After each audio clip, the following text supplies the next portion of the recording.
Kamala Harris to the Queen City and to the campus of JC. Yeah, that's the way we do it. So I want to say that there's really the idea that we are proud of what we do in this great city.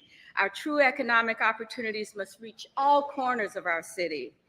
And at the same time, we have to recognize that too many families still struggle with the rising cost of healthcare, housing, education, and other essentials for our living styles.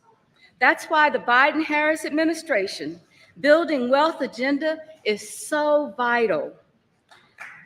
Thank you very much, Connie. Yeah. Their initiatives are focused on creating pathways to prosperity for all Americans through investments in affordable housing, small business development, job training, child care affordability, and much more. With policies like expanding the child tax credit, that deserves some applause, enhancing funding for minority businesses, that's enough, providing debt relief for student loan borrowers, and proposing $25,000 of down payment assistance for first-time home buyers. So this administration is taking concrete action to make the American dream accessible again to all. I want to thank her for, along with the president, for the tireless leadership on this crucial issue of building inclusive wealth. We're honored to host the Vice President in Charlotte today and look forward to her comments on how we can open up economic opportunities for all. Thank you very much, Charlotte. Let's be proud.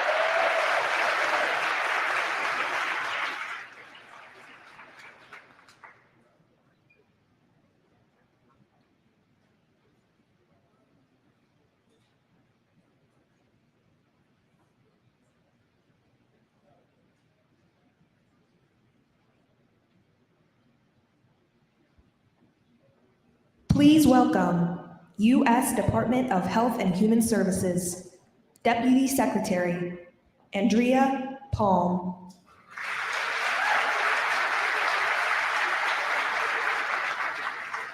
Hi there, I'm Andrea Palm. I have the privilege of serving as the Deputy Secretary at the U.S. Department of Health and Human Services. Thank you so much for having me here today. I'm really honored to be in North Carolina with the Vice President and really want to thank her for everything that she's doing to lead our efforts to reduce costs and create economic opportunity all across America. I also want to thank Governor Cooper for his leadership and commitment to helping all North Carolinians get access to quality, affordable health care. I'm really proud also of the work that we're doing in the Biden-Harris administration at the U.S. Department of Health and Human Services to ensure that everyone has access to the care that they need. Today, more than 300 million Americans have health care coverage. And this year, a record,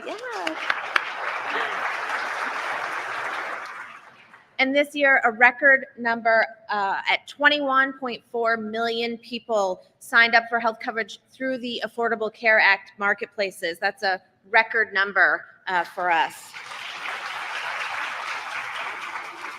I also want to note that thanks to the Inflation Reduction Act, that coverage through healthcare.gov for 4 out of 5 Americans cost $10 or less per month.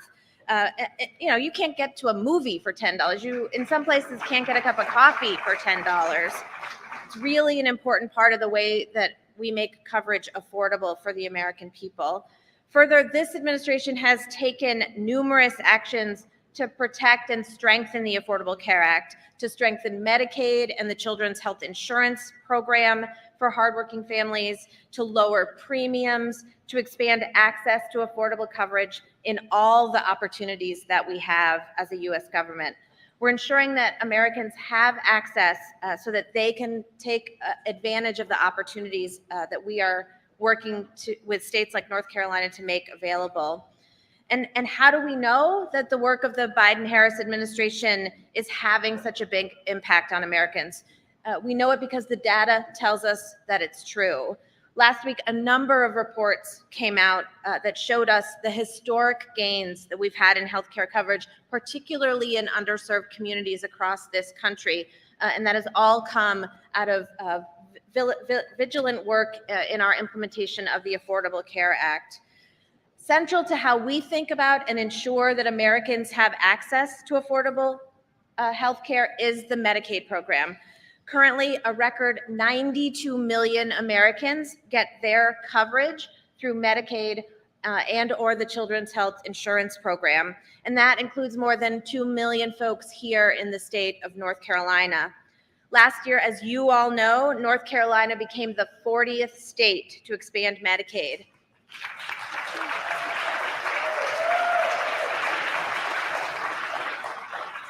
And that means that more than 600,000 North Carolinians became newly eligible to gain access to health care coverage. And as of today, the governor and I were just talking about it backstage, more than 480,000 North Carolinians have availed themselves of this new opportunity. And that is really important progress in a very short amount of time since enactment of that law.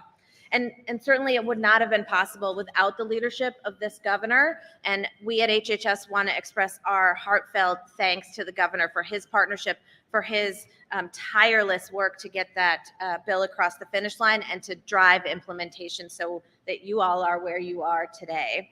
And so we really are, as a nation, closer than we have ever been to thinking about healthcare as a right for all and not a privilege for a few. I also want to talk a little bit about the work that we're doing to lower costs in the healthcare system and are really proud of some of that work. Under President Biden and Vice President Harris's leadership, Medicare-covered insulin is now capped at $35 a month, making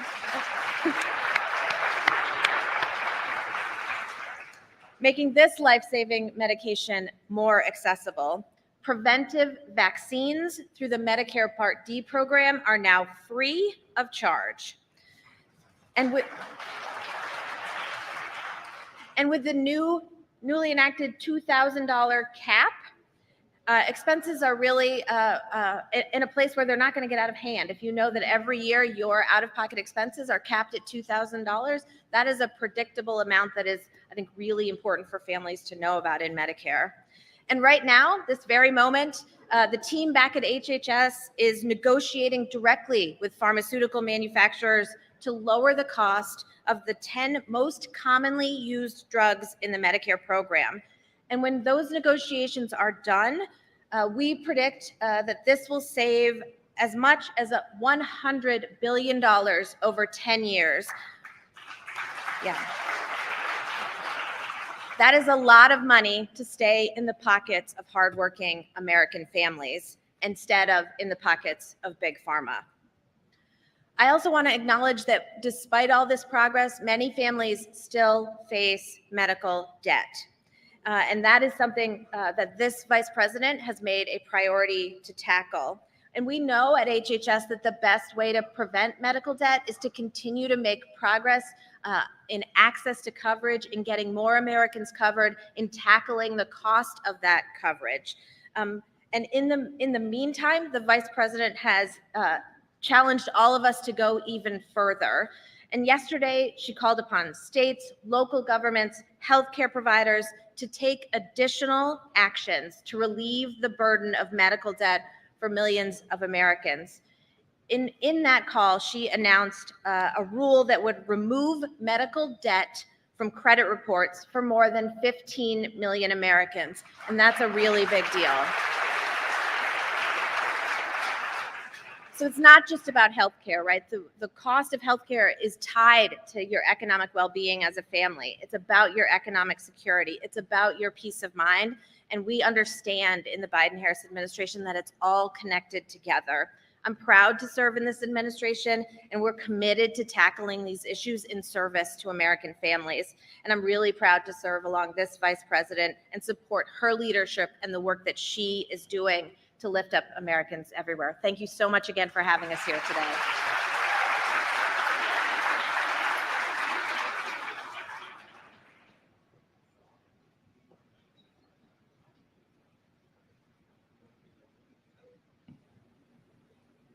Please welcome U.S. Department of Housing and Urban Development, Acting Secretary, Adrienne Todman.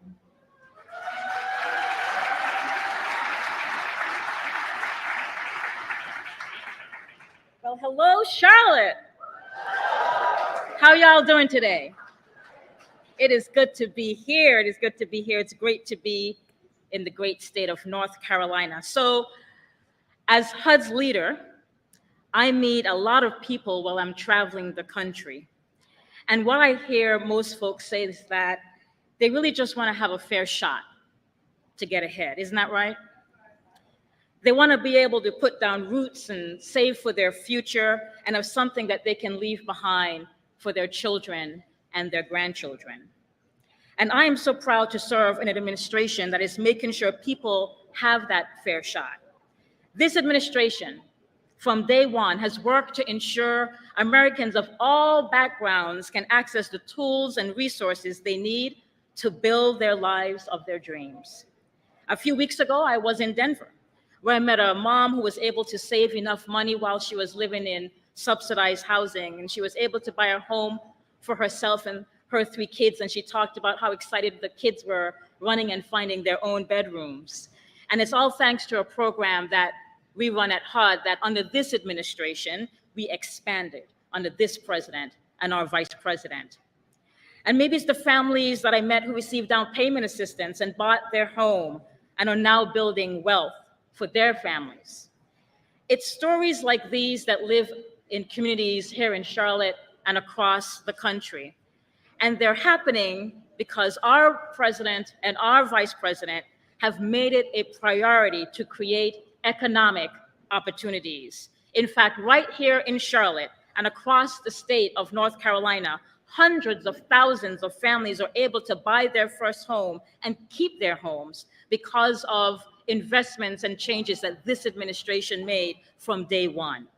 And it means that thousands of people are building wealth and equity that they can pass on to the next generation. And we're here today because we want to make sure that we're opening up the doors of opportunity for even more people, including people with medical debt. It's estimated that if medical debt is no longer counted on a person's credit score, their score will increase by about 20 points on average. And that might seem like it's not a lot, but it can make this big difference between qualifying for a mortgage for your first home or qualifying for a mortgage to help your kids. In fact, it's estimated that this change alone will lead to some 22,000 new mortgages. So that means 22,000 families being approved every year. And more families can reap the benefits of generational wealth through homeownership. And I'm happy to say that because June is National Homeownership Month. And this is what's possible when you have a president and a vice president and my colleagues across the federal family who are making sure that everyday folk can realize their dreams. For example, in this administration, we've invested millions of dollars into housing counseling services so people get trustworthy advice when they're buying their first home. It's hard enough, and sometimes you need somebody to help you with that really complex path. And last year, as interest rates went up, didn't they go up though? As interest rates went up, Vice President Harris announced a historic cut in HUD's mortgage fees, a change that has helped more than 680,000 people across this country save almost $1,000 just in the first year of their mortgage and over $600 million just in the first year alone.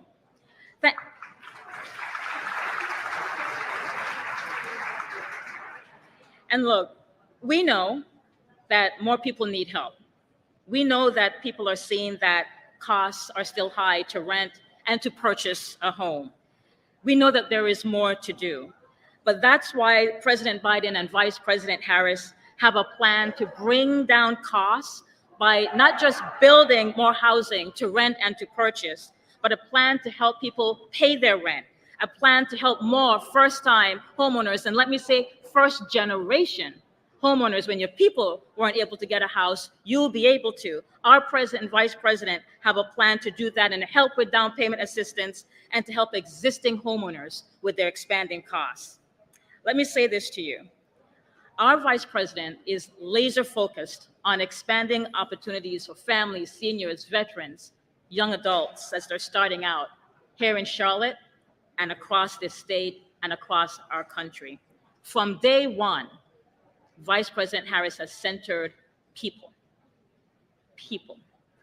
And I'm proud to call her my vice president. And I'm proud to stand with the other members of the Biden-Harris administration as we create more opportunities for you and your children and your people. Thank you so much for having us here. Take care.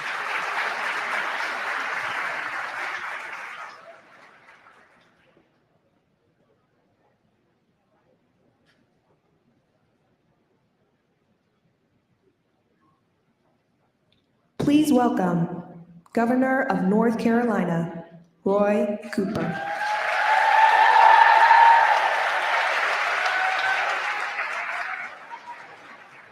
Hello, Charlotte! It is always great to be back on the campus of JC. You know what? North Carolina has more four-year HBCUs than any other state in the country.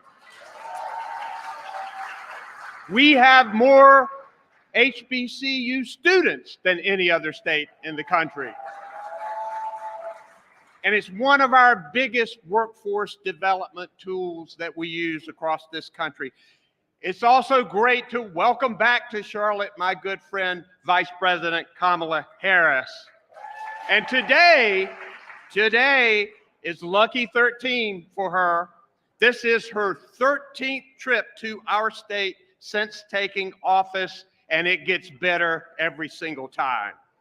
She's here today on her economic opportunity tour, visiting states across the country, showing how the Biden-Harris administration has been supporting communities and helping people thrive and giving people more opportunities. North Carolina has been very happy to be a big part of that success. We've been named the #1 state for business 2 years in a row. We have a proven track record of reeling in great paying jobs, and we're laser focused on helping small businesses and launching them to grow their companies. In fact, we know that small businesses are the backbone of our economy, and it's clear that the Biden-Harris administration knows that too. They also know that the ladder of economic opportunity is harder to climb for some people just because of their race, their gender, their background, or their socioeconomic status. So they've been focused on supporting people from historically underserved communities by helping them access the capital that they need. Their unprecedented investments in helping small businesses have fostered the fastest creation of Black-owned small businesses in more than 3 decades.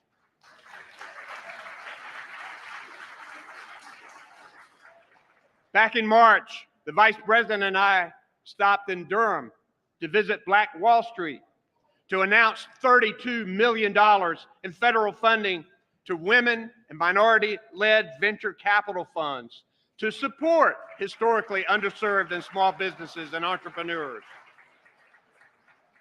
And here in North Carolina, our Office of Historically Underutilized Businesses has done similar work.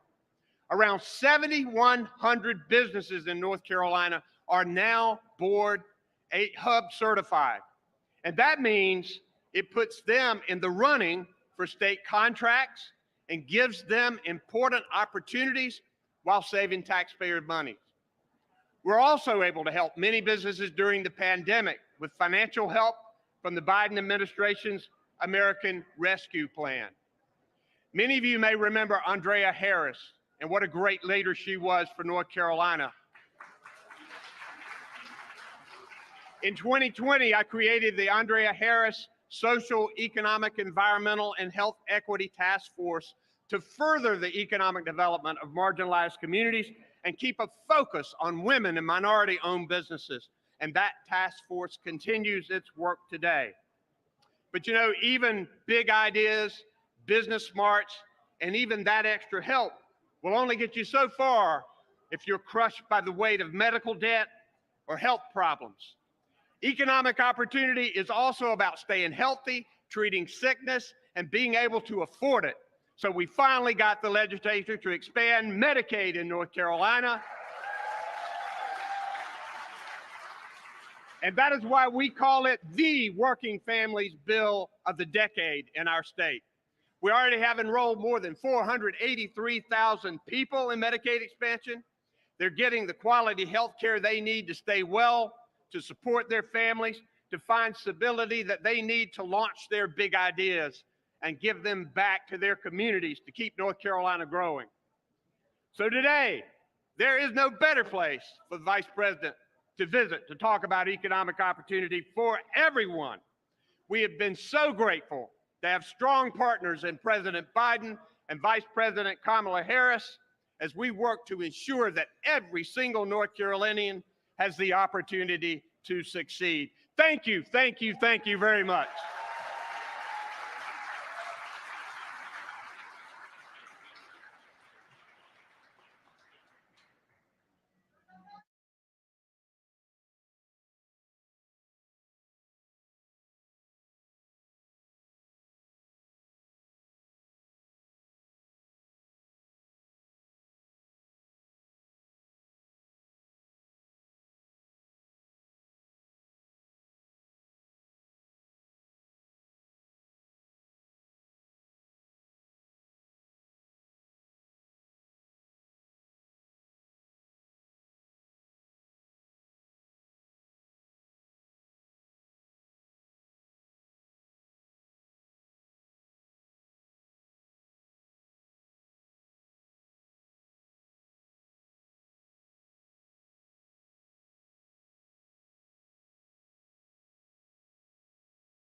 Greetings, everyone. My name is Desmond Wiggin, and it is truly an honor to be before you today. I am a proud representative of Charlotte, the city of Charlotte, because this is the city that raised me, it's where I raised my family, and it's where I founded my company. I owe much to my family as a first-generation American with roots in Jamaica. My parents sacrificed their careers to provide opportunities for me and my younger brother for time here in the States, instilling values to work hard and persevere, which I still hold with me today. I am also a proud husband and father, dedicated to my lovely wife that's in the audience, AKA my co-founder, and my 2 young children. I'm also a graduate of the Winston-Salem State University, Ram Pride, and also a member of Alpha Phi Alpha Fraternity Incorporated. But today, I stand before you as the CEO and founder of Battery Exchange, a startup committed to creating equitable access to connected technologies. Our mission is to be at the intersection of mobile energy, information, and resources for citizens and organizations alike. In fact, we actually have our product at Johnson C. Smith University, offering students energy, but also career opportunities and internships with our corporate partners. See, Charlotte is not just home, it's my foundation for my entrepreneurial journey.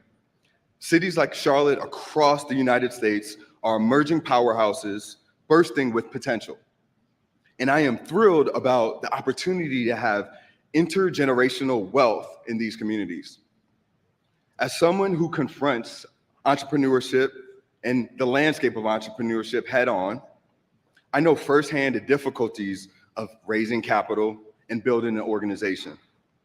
Witnessing the rulings against organizations such as like the Fairless Fund, who is fighting for equitable access, is disheartening. Those efforts underscore the importance of Vice President Kamala Harris's work and the initiatives like the SSBCI. I'm thankful to be awarded the funding opportunity through the HBCU Founder Initiative on behalf of NextCubed and the NC Rural Institution. Vice President Harris's leadership in securing funding for founders like myself is not just a policy effort, it's a lifeline to entrepreneurs like myself, striving to create dreams and make them reality. Vice President Harris inspires me with her unwavering commitment to creating opportunities for underrepresented communities. She fights tirelessly to ensure that entrepreneurs like myself, regardless of their background, have the resources they need to succeed. Her vision and dedication are the setting foundation for a more equitable environment. I'm thankful for this opportunity to talk about myself, my organization, and the capital impact towards entrepreneurial growth. But now, what you guys are all waiting for, we're going to get into a riveting conversation about the amazing work that's happening with the Economic Opportunity Tour. First, I would like to introduce Bakari T. Sellers and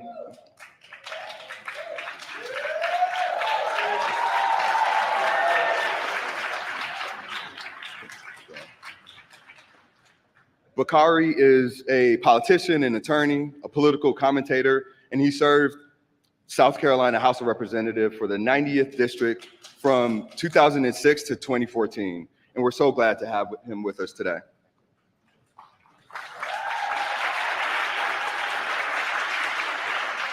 Next up, you guys might know this name.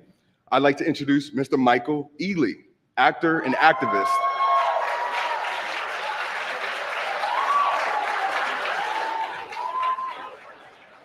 You may know this gentleman from movies like Barbershop, Too Fast, Too Furious, Takers, and literally I can go on and on. We're excited to have you as well. And now, without further ado, it is my distinct honor to introduce the first woman to be elected as Vice President for the United States, Miss Kamala Harris.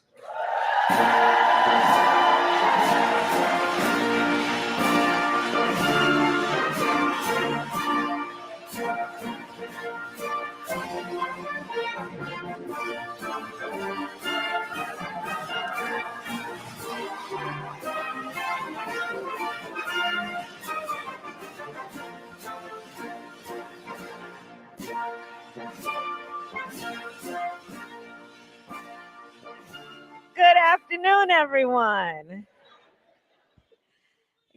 Indeed. Can we please applaud Desmond as he walks off the stage? I have to say, Desmond, you are just an absolute model of what this tour is about. And everything that you said about yourself, your upbringing, but also what you have done in terms of the young leaders that are leading in this effort, combining things like technology with longstanding needs of communities. You really are doing an extraordinary job. Thank you for being such a big part of this. And thank you. Please give the Vice President of the United States of America another round of applause. We always love having you down south with us. And before I begin, I'm from the big city of Denmark, South Carolina, where we have 3 stoplights and a blinking light. And I always tell people, my mom and dad say the 2 most important words in the English language are the words thank you, and they're not nearly said enough. And there are 2 people I have to acknowledge before we begin. One is one of the greatest mayors in the United States of America, Vi Laus. Please give her a round of applause. And the governor of North Carolina, but give him a round of applause anyway. I think he might have slid out. Yeah. And so one of the things that I enjoy about just being in your space, Madam Vice President, is that you're very intentional and you're very purposeful. And you've traveled across the country and met voters and met students in particular where they were and meeting people where they are. And you've led the fight for reproductive rights. You've challenged and talked about ending gun violence, and now you're on this economic opportunity tour. I think the first question we have to ask is why this tour? Why now? Thank you, Bakari, and thank you for your leadership and always using your voice in such a courageous and important way. And Michael, thank you. He's just been on the road with me for different events. Why this tour? Well, most importantly, it's because I feel very strongly that we need to be in the community, listening, and giving people information about the work that we have done that will help folks. Because I'm very aware that, we can do all this good stuff in Washington, D.C., but if it doesn't hit the streets, it doesn't matter. So I'm on this tour to travel our country and describe what we have done with the full intention that the opinion leaders, the civic leaders, the community leaders that are here will help us get the word out so that people can take advantage of what is available to help them. And in particular, on the issue of, for this tour, economic opportunity. So the tour is designed, and what I've been talking about are 2 things in particular. The obstacles that exist that get in the way of people achieving their dreams around their economic future, intergenerational wealth. Desmond talked about that. To talk about the obstacles that exist that often are no fault of the individual, but that are systemic and that we are working to bypass. And then also to explain to folks the opportunities that are available. So today we'll talk about obstacles like debt, a big issue that holds people back. We're going to talk about the opportunities that are available, such as access to capital, federal government contracts that can infuse communities and entrepreneurs and individuals with the resources that they need and that they rightly earn but don't have access to otherwise. So that's the purpose of the tour. I believe very strongly that the accomplishments of our administration, such as creating 15 million new jobs, creating over 800,000 new manufacturing jobs, historic low unemployment, in particular for the Black community, are very important, critically important. And that is not to the exclusion of also understanding we have extraordinary capacity and leaders in the community who have incredible ideas, who are entrepreneurial, who are ambitious, who have aspirations that, yes, are about making sure that everyone is employed, but also the creation of wealth. To aspire to create wealth is a good thing as far as I'm concerned. If that is what one chooses. I, on the other hand, have chosen to live a life of public service. But I am all for any of you get yours if that's what you want, right? We trying. We definitely And are so that's what this tour is about. You know, Madam Vice President, the greatest accomplishment in my life is getting Ellen Rucker Sellers to say yes, and I do.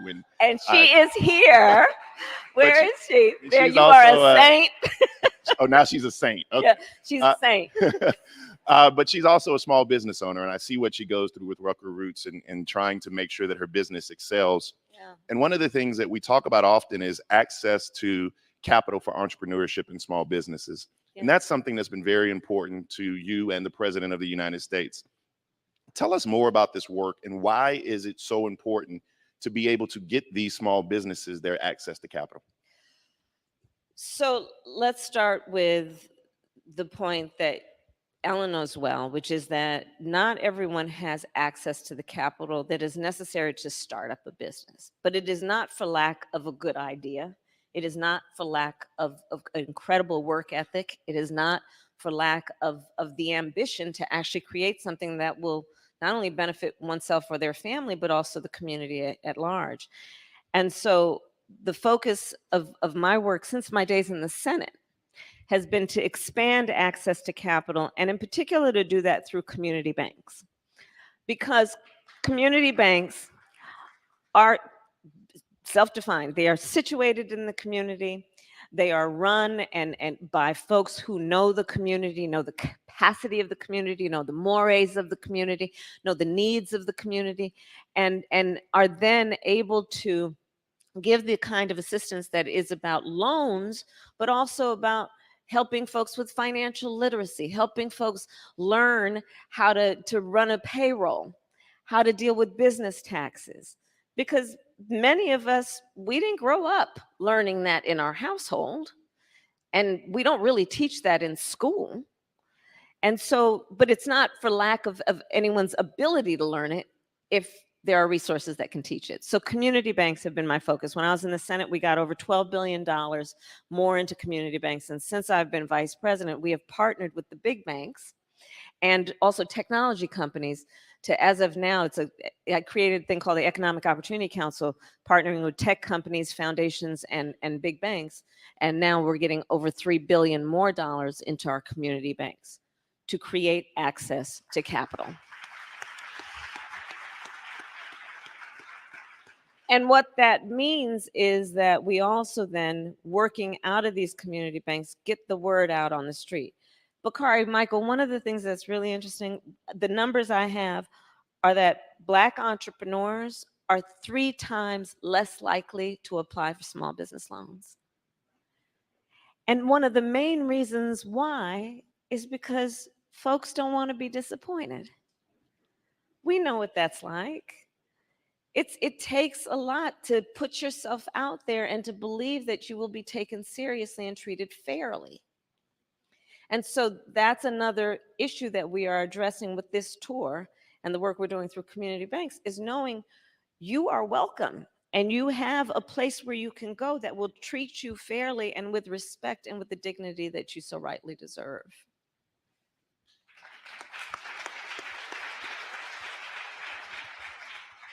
Madam Vice President, it's an honor to be here with you today. I think this tour is such a great idea, and I think just it's working, one. And two, I think it's always great for the people to hear directly from you what is happening, what is being done. I know an important issue for you is housing. Yes. And I know it's been an important issue for you throughout your career. Being in California the last 20 plus years, I know how much work you've done there. I know it's at the forefront for you. It was at the forefront for you there. It's at the forefront for you now in this administration. The question I have is,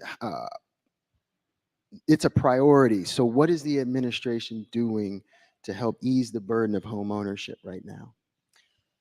So let's start, as you know, Michael, and we've talked about this before. Home ownership is one of the best ways to achieve intergenerational wealth. Correct. Right? So, and let's think about it this way. When you are able to buy a home, obviously most of us with a mortgage, but when you are able to have a home that is yours, that you own, you accrue capital, right? And that means that when your child says, okay, now everybody, I think everybody in North Carolina can handle this. When your child says you want to go to Howard University, I couldn't help myself. We know. When their child says, I want to go to a HBCU such as the one that we are so privileged to be in right now, you can say, honey, you don't have to take out that loan. I'll take some equity out of the home. You don't have to take out a loan. I'll take some equity out of the house to help you pay that tuition. Or if your child says, I want to start a business, you can say, honey, I can take some equity out of the home and help you with some startup capital. Home ownership is one of the best ways that we achieve intergenerational wealth. We also know that it is one of the many issues where we have seen incredible obstacles for Black families. We don't even need to go as far back as nobody got the 20 acres and a mule. Let's go to the fact that we recently celebrated D-Day. And we rightly celebrated what we have called the greatest generation. Well, there was a public policy, rightly in our country, that said about that greatest generation, you have brought stability to the world. You, as American military members, most of whom are men, you have served your country and the world with such dignity, to such great result. So we want to invest and reward you. And the federal policy then was to give them loans to help them buy homes. And as we know, we had plenty of Black servicemen who served in World War II, but because of discriminatory practices in terms of how those loans were given out, did not receive the benefit of that boost that occurred in our country to help people achieve wealth. So there were pre-existing disparities, and then you have this boost. You think about it in terms of the history of redlining. You think about it in the history of what was called a whole federal policy around urban renewal, which basically resulted in freeways cutting through Black communities and other communities of color, thereby dividing up communities around what otherwise were thriving commerce communities. So what we have been doing as an administration to deal with this issue is to, one, acknowledge the truth about the disparities, and to seek out and identify the disparities and the built-in systems that still exist that create those obstacles to home ownership. And I'm going to talk about one in particular, racial bias in home appraisals. Yeah. So we decided to take that on. Many of you may know the stories about a Black family that wants to sell their home and then has the appraiser come in, and the house is appraised for what they know is less than its value. And you probably know the stories about how they'll then reach out to family friends who are white and say, hey, will you all come over, bring your family pictures? We're going to take down ours, and you invite the appraiser. And the home appraises for higher value. So one of the issues that we are taking on is this issue, and are now requiring that appraisers have racial bias training before they are able to do this work. We are also giving, for people who are the first generation in their family to seek to buy a home, $25,000 grants for startup capital to actually be able to pay down on home ownership. $25,000 if you are first, or you are the generation that is the first in your family to be able to buy a home. The other thing we are doing is, for a certain tranche of folks, helping them first-time homeowners, $400 a month in credits toward paying your mortgage. And these issues are exactly the kind of issues that, when you address them, make a huge difference in terms of who's able to buy a home. And that matters. And listen, you probably are sensing from the things that I'm describing, we have been taking a critical look at those specific pieces of the system that have long gone overlooked, that are, that the story about the princess and the pea, that seemingly small thing that makes all the difference. These specific aspects of the system that have kept people from achieving their dreams. Another issue that we have been dealing with is federal contracts. So if you get a federal contract, being very frank, unless you mess it up, it's yours for life. But what we know is that when you're talking about Black entrepreneurs, Black small business owners, less likely to have the relationships or know the process for applying for a federal contract. When President Biden and I came in, we committed to increase federal contracts to minority-owned businesses by 50%, and we're on track to get that done by the end of 2025. Part of this tour is to create information and available to everyone here to know how you go about applying for federal contracts and which federal contracts are up. Because remember, we also came in and are finally fixing the infrastructure problem in America. Somebody talked about Infrastructure Week, which never happened. We actually got it done. Think about the number of contracts, federal contracts, based on the money we are putting literally on the streets of America to upgrade our sidewalks and our bridges and our freeways. Do you know that the 90% of construction companies employ 20 or fewer people? Those are small businesses. And then we have all this federal work that is happening around construction work. We passed the Inflation Reduction Act. We're putting, by my estimate, $1 trillion on the streets of America in the next 10 years to deal with the extreme climate occurrences, adaptation, resilience, investing in a clean energy economy. Those are federal contracts. So when we make a commitment to increase by 50% federal contracts going to minority-owned businesses, think about what that can mean in terms of a boost to communities around the creation and sustaining of wealth and wealth generating businesses.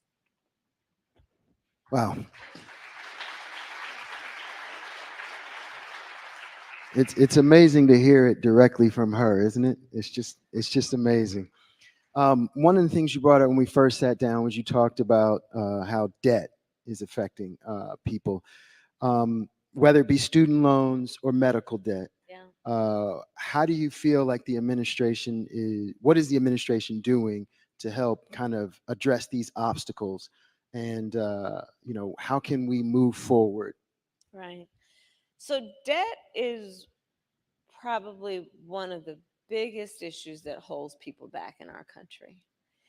And we decided to take it on because, our philosophy is that we want people to not just be able to get by, but get ahead. And debt is one of those things that holds people back from getting ahead. So we decided to take on, for example, the issue of student loan debt. I will say that here at this incredible HBCU, one of the things we know is that Black students are more likely to be Pell Grant recipients and take out student loans and endure for years, if not decades, student loan debt. And what that does to then hold back their ability to aspire to have a family, buy a home. So we decided to take it on, and not without great opposition from people in Washington, D.C. Let's be clear about that. They didn't want this. They said, well, I got mine, you should be able to do yours. Instead of taking into account, again, what we have already discussed in terms of where people start. Not everybody starts out on the same base, right? And that's part of our mentality in thinking about this. So we have now forgiven over $160 billion in student loan debt, benefiting about 5 million people. I have met just today people who have had their student loan debt forgiven. Please testify. And what it has meant, for example, we've also doubled the amount of student loan debt that we have forgiven for public servants, such as firefighters, nurses, teachers. God knows we don't pay them enough as it is. So this has been a game changer for so many. I've met now a number of teachers, for example, who came up to me with tears about how for decades they've been living with tens, if not as much as hundreds of thousands of student loan debt, but they loved teaching so much that they would not leave the profession, but they would tell me about other teachers who just couldn't afford, with those salaries being so low and that debt, to get by. So again, it's not only about our accomplishments on the issue of the creation of wealth. It's equally important, Bakari and Michael, to understand why. You got to see people and understand that people have many facets to their life. And when people work hard and do good work, the system should reward that, right? Medical debt. So medical debt. Medical debt, for the most part, comes about because of a medical emergency for the majority of people, which means what? Wasn't planned. Nobody asks to be sick or experience a medical debt. It's not something people bring upon themselves. And it can result in, again, tens, if not hundreds of thousands of dollars of debt as a result of that medical emergency. And forever until now, that could count against your credit score. Your credit score is supposed to be a measure of, are you financially responsible? Why would we say that medical debt is a measure of whether you're financially responsible? That doesn't make any sense, and it's not right. So we have now made it so that medical debt cannot be a part in calculating your credit score.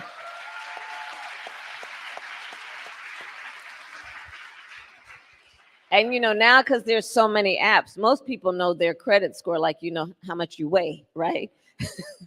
And you know what that number means in terms of your eligibility for a car loan, home loan, or even just to get an apartment lease. So this is going to be a game changer for so many people. And again, it's about, debt is not just about a financial number.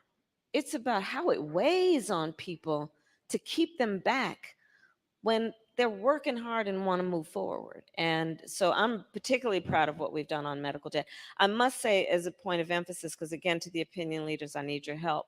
On the student loan debt piece, please remind people to apply for it and not think that, oh, if I apply, I'm not going to get it. I've met a lot of people who have told me that. I didn't apply for it because I didn't think I'd be eligible.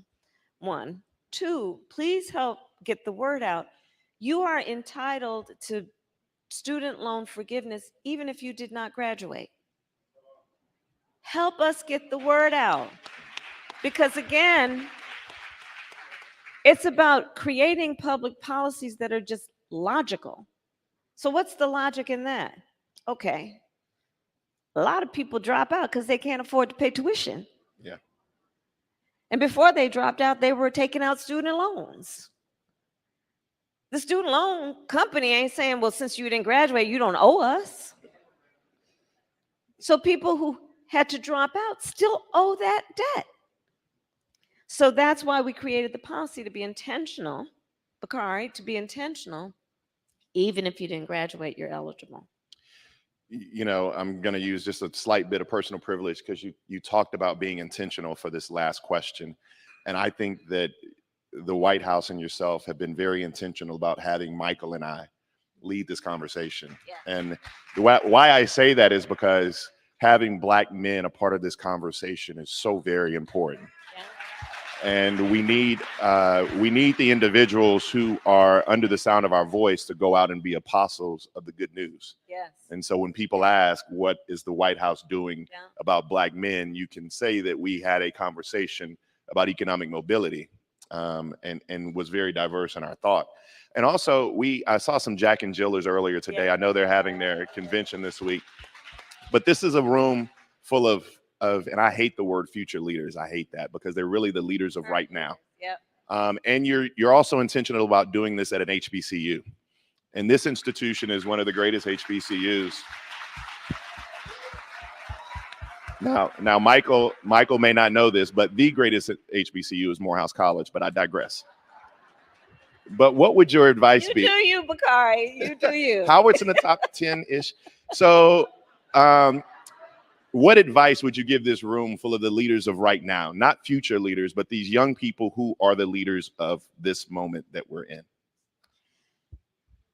The first piece of advice I have is dream with ambition. And never apologize for your ambition. Never apologize for that. It is a good thing to have ambition. I will also say this. I eat no for breakfast. I don't hear no. And many times in your life, you're going to hear no. Someone is going to, maybe even many people say to you, oh, it's not your time. Oh, nobody like you has done that before. Oh, they're not ready for you. Oh, and then I love this next one. Oh, that's going to be hard work. Really? Don't hear that. Don't ever hear that. And I've got a whole lot of advice. The other piece of advice I would offer, so you just open that up. Many times you're going to find whether you are in a boardroom, a meeting room, in a room where you need to pitch, where you're going to be the only one that looks like you in that room. Mm-hmm. And what you must remember, and I'd ask you to look around this room right now, what you must remember is you are never in that room alone. We are all in that room with you, expecting that when you walk in that room, you walk in chin up, shoulders back, understanding the voice and the voices that you carry that are so proud of you being in that room and are applauding your presence in that room. That is critically important. That is critically important. You got to be able to see what can be unburdened by what has been. And never allow yourself to put any barriers on yourself based on other people's limited ability to see who can do what. That's their problem, not yours. Yes, ma'am. Before you do the rope line, may I ask you for a favor? Yes. It's Michael's favor. Can we take a selfie Yes, right here? All right. absolutely. Thank you so much. Oh, but I do have one more thing. A week from today is Juneteenth. And I would add, so we have decided, and I have issued a call to action. It's our newest federal holiday. I was proud as a member of the United States Senate to sponsor a piece of legislation to make it a holiday. And a lot of people have been wondering of the various ways that traditionally Juneteenth has been celebrated, as now it is a national holiday, how do we do it going forward? And what I'd ask is everyone to consider, in addition to your normal tradition for Juneteenth, think of it as a day of action to register people to vote. Please. Thank you.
We are honored to welcome the 46th President of the United States, the Honorable Joseph R. Biden Jr., as our commencement speaker this morning.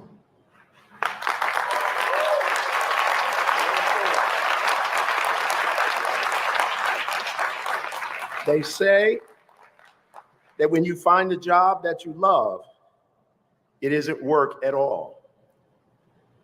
That can be said for Joseph Biden Jr., who has spent his entire life in public service. His career began in 1970 in his hometown of Delaware, when he was elected to the Newcastle County Council, a post he sought just after graduating from Syracuse Law School. 2 years later, at 29, Biden was one of the youngest people ever elected to the US Senate, where he remained for 36 years. During that time, he served 16 years as chairman, a ranking member of the Senate Judiciary Committee,